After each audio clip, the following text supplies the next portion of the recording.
Selamat pagi Bapak Ibu Saudara-saudari yang terkasih. Sebelum kita mendengarkan firman Tuhan, terlebih dahulu kita berdoa.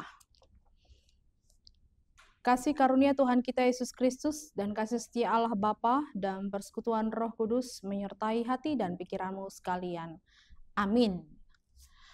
Bapak Ibu Saudara-saudari yang terkasih, selamat pagi. Firman Tuhan yang menjadi renungan untuk kita pada hari ini, Kamis 19 September 2024, yaitu dari Yehezkiel pasal 18 ayat 4. Sungguh semua jiwa aku punya, baik jiwa ayah maupun jiwa anak aku punya, dan orang yang berbuat dosa itu yang harus mati. Idama audo napuna saluhu todini jolma, nang todini ama-ama, nang todini anakna, audo napunasa, todini manang ise namar dosa, ikonido mate. Demikianlah firman Tuhan. Bapak Ibu Saudara-saudari yang terkasih, terkadang ada yang terlalu naif atau salah pengertian untuk menilai suatu penderitaan yang menimpa seseorang. Ketika seseorang dianggap berkelakuan baik dan ternyata dia menanggung banyak masalah dan penderitaan dalam hidupnya, secara langsung dan dengan pasti kita mengatakan bahwa penderitaannya adalah akibat dosa dan kesalahan masa lalu dari orang tua mungkin atau juga nenek moyangnya. Yehezkiel memulai pasal ini dengan sebuah teguran Tuhan tentang sebuah kutipan Nabi Yeremia yang menjadi sebuah sindiran juga. Kutipan itu berkata bahwa dosa nenek moyang mereka, bukankah dosa mereka tuai berdampak kepada anak? Secara tidak sadar kita membenarkan. Misalnya, orang tua melakukan suatu kesalahan, yaitu memindahkan kepemilikan sebidang tanah. Lalu suatu ketika anaknya mengalami musibah. Maka ada saja yang mengatakan bahwa anaknya itu ditimpa musibah oleh karena perilaku orang tua yang serakah. Apa yang dipahami sebagaimana dalam hal di atas jelas.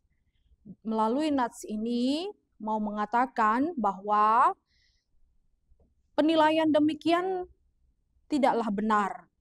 Renungan ini menegaskan akan kepemilikan Tuhan atas jiwa semua orang. Artinya, setiap orang itu berharga di mata Tuhan, tidak ada pengecualian. Oleh karena itu, setiap orang akan mendapatkan penghakiman sesuai dengan perbuatannya masing-masing dan dia harus bertanggung jawab dengan apa yang diperbuatnya. Apakah dia akan mendapatkan hukuman atau dia mendapat upah dari Allah? Hal ini adalah menjadi otoritas Tuhan, bukanlah manusia yang menentukan. Dengan pemahaman ini, jika seseorang ditimpa musibah, janganlah kita menyalahkan orang-orang yang ada di sekitarnya, keluarganya.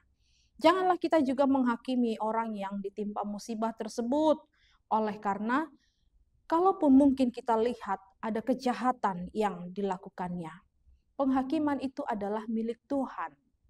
Tuhan akan menghukum semua orang yang berbuat dosa.